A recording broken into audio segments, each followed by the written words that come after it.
মৌসুমী আর তার স্বামী অর্ক এসেছে পুরনো গ্রামে ঘুরতে।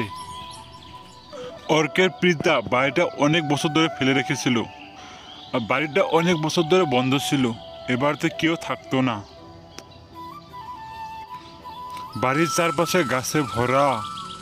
বাড়িটা দোতলা বিল্ডিং ছিল। বাড়ির দরজাটা ছিল কাঠের, একটু হাওয়া দিলে ঠকঠক করে শব্দ করত।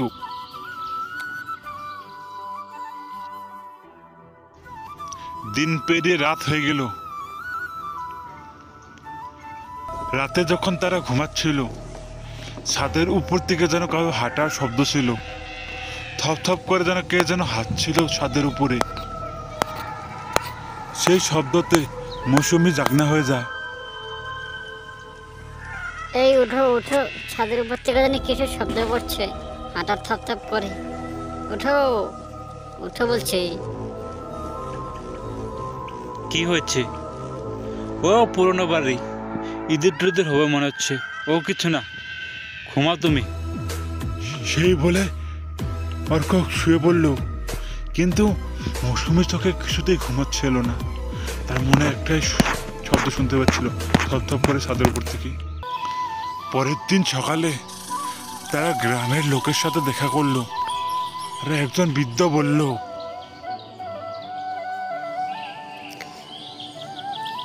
ওই বাড়ির ছাদে কেউ ওঠে না মা।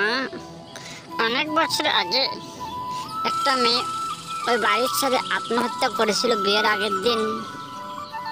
রাতের বেলা সে বাড়িতে কান্নার শব্দ শোনা যায়।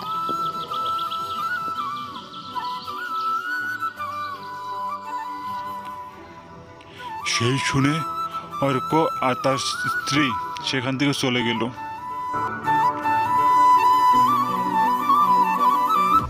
সেদিন রাতে জোর বৃষ্টি ছিল বাইরে, তুফান হাওয়া। অর্ক কিছু দরকারে শহরে গেছিল, তার কোনো এক কাজের কারণে। মৌসুমী বাড়িতে একা ছিল। মৌসুমী একাই ঘরের ভিতরে শুয়ে আছিল। হঠাৎ একটা শব্দ শুনতে পায়। সেই শব্দে মৌসুমী জাগনা পেয়ে যায়। রাত 1টা নাগাদ বাজে। স্পষ্ট শুনলো ছাদের উপরে যেন কেউ যেন থপ থপ করে শব্দ করছে। এবার শুধু ছাদে হাঁটা নয়, কেউ যেন সিঁড়ি বেয়ে নামছে ধীরে ধীরে। কে ওখানে? কে শব্দ করছে মন থপ থপ করে? মৌসুমীর কথা শুনে লাল শাড়ি পরা মেয়ে একটা তার ঘরে ঢুকলো। চোখ দুটো লাল। এই বাড়ির ছাদে যে মেয়েটা আত্মহত্যা করছিল, এটা তারই আত্মা।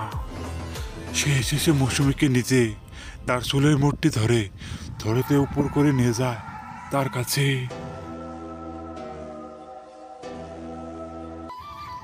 পরের দিন সকালে অর্ক যখন বাড়িতে ফিরে, ঘরের দরজা খোলা, কিন্তু মৌসুমী ঘরে নেই।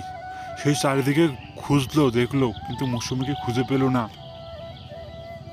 তখনই তার দেওয়ালের দিকে চোখ যায়, আর দেওয়ালে একটা লেখা ছিল, আমি আবার ফিরে এসেছি, আমি ওকে আমার কাছে নিয়ে গেছি।